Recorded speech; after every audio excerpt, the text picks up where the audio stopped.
Welcome to 10-Minute Murder, brief and bingeable true crime. I'm Joe, the host. Thank you for joining today. Now, I very rarely use this platform that you all have given me for personal gain, but today I need to do that because I need your help. The internet algorithms. I don't get it, and I need to get it. If you were to look at the accounts and stuff suggested to me by Instagram and TikTok and Facebook and all those places, you would assume what? Joe's a true crime host of a podcast. He's constantly doing research on his phone and computer, so that information is in my browsing history. What do you think I would be shown all the time? Murder stories, right? No, I hardly ever see that stuff. But what I do see is Hayley Williams from Paramore, clips of Aubrey Plaza being hilarious, very attractive women that are very good at golf, and I know that one's super specific, and people telling dad jokes. Now, I'm not necessarily complaining about that, but I am a little frightened that they're so dialed in. I didn't even know I liked all that stuff. Hayley Williams, by the way, obviously one of the greatest singers of our lifetime. Aubrey Plaza, hilarious. Attractive women, good at golf.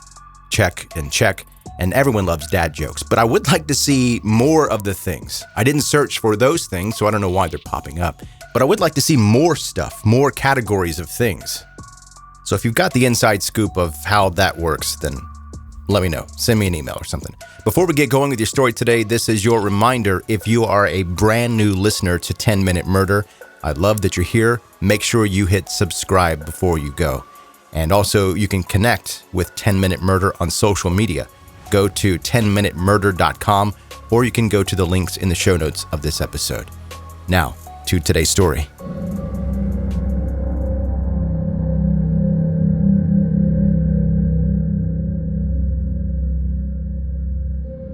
Usually when killers are caught, they remain tight-lipped about their crimes, not wanting to give away any additional information that might add years to their prison sentence or maybe give closure to victims' families. They want to proclaim their innocence most of the time, or just simply refuse to give any further detail for various reasons. But one of these killers filed away in the unusual folder is alleged mafia hitman Richard Iceman Kuklinski. After being charged with murder, Richard offered interviews left, right, and center. He didn't discriminate, speaking to psychiatrists, prosecutors, journalists, writers, and criminologists. During many of these interviews, he was asked to estimate how many victims he had killed. And although the number he gave varied between interviews, he consistently guessed that he had killed upwards of 100, possibly as many as 200. The number he coldly bragged about was vastly different to the 4 murders he was convicted of. But although one additional murder was linked to Richard in 2003, the remaining 195 or so murders he claimed to have committed have not been corroborated. Killing 200 people wasn't the only fantastical claim that Richard made while he was in prison. He also stated that he wasn't just killing for profit. He said he had been working for the mafia as a hitman, a very successful hitman. He confessed to his own involvement in multiple infamous mafia killings, but experts in organized crime were doubtful if there was any truth behind these claims.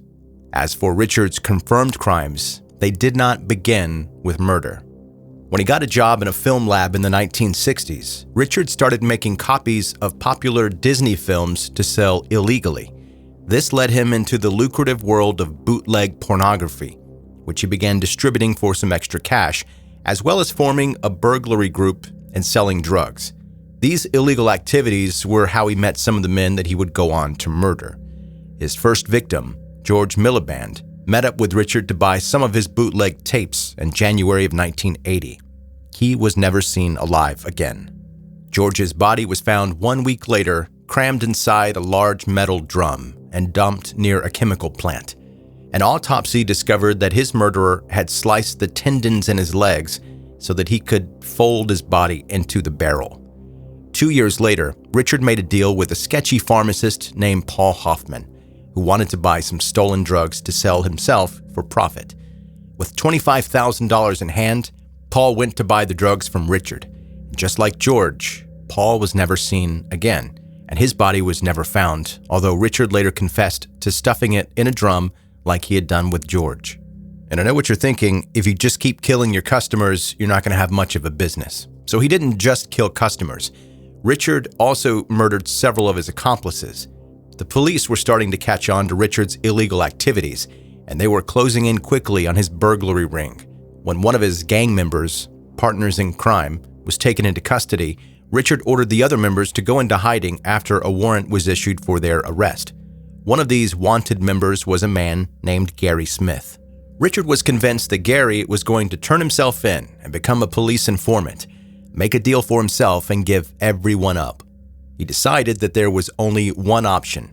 He and the remaining members of the gang had to kill Gary before he could go to the police.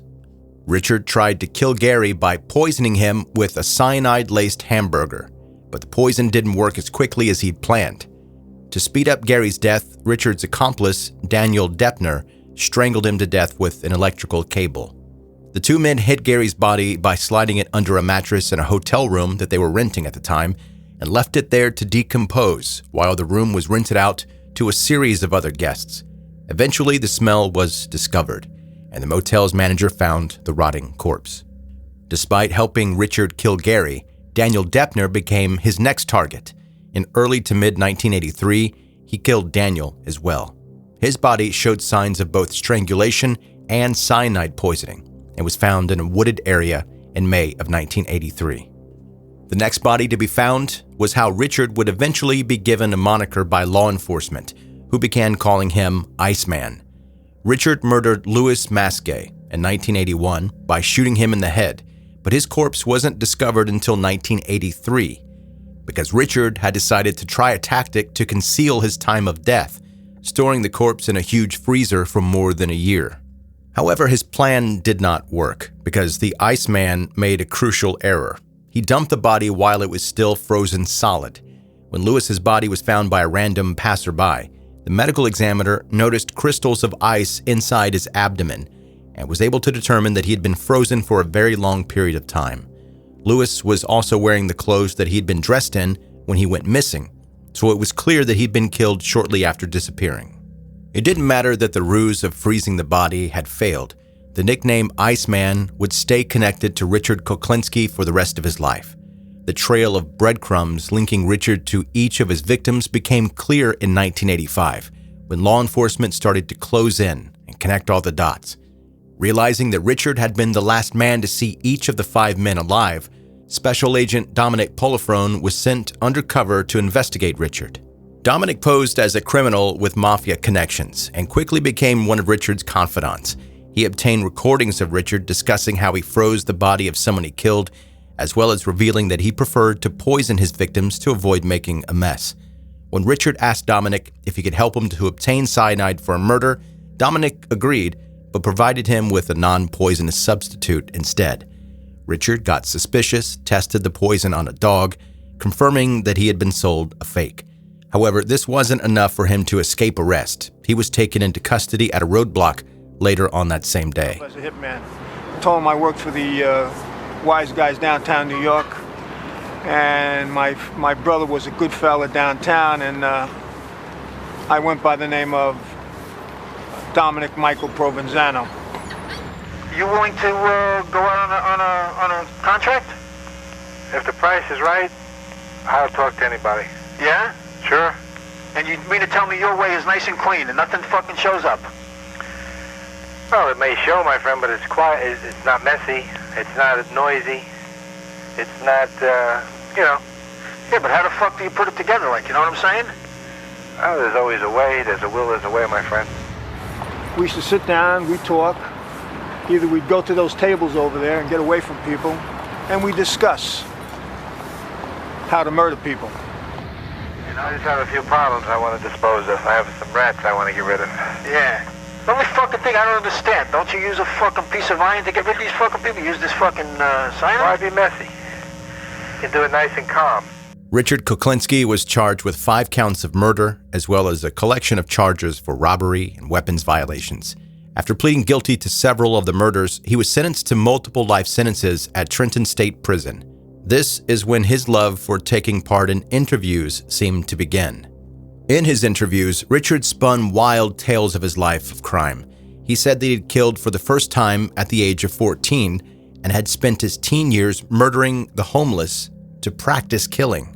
Despite telling the undercover officer that poisoning was his preferred way to kill, he told interviewers that he'd murdered an estimated 200 victims in a wide variety of ways, using grenades, a remote-controlled bomb, ice picks, and even a crossbow.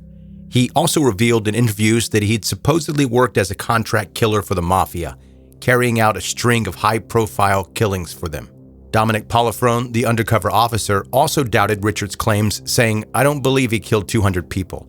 I don't believe he killed 100 people. I'll go as high as 15, maybe." The task force investigated each of the murders Richard had claimed he carried out and found that almost none of them could be corroborated at all. The reason behind Richard's claims is still unknown, but this was a criminal who had finally been apprehended and had to spend the rest of his life in jail. Talking to interviewers and spinning stories of his crimes was probably, in some way for him, just sick-minded entertainment. There was only one additional murder that may have been linked to Richard, the killing of police officer Peter Calabro on the 14th of March, 1980. Peter had been shot by an unidentified gunman, and after Richard insisted that he had been the one to pull the trigger, he was charged with the murder and given an additional 30 years in prison. This charge was controversial, and many believed that it was a waste of time given that Richard was already sentenced to 4 life sentences and there was no concrete evidence linking him to Peter's death. Ultimately, Richard only served 17 years of his sentence. He had cardiac arrest in prison and died at the age of 70, and the Iceman's life of crime came to a non-spectacular end.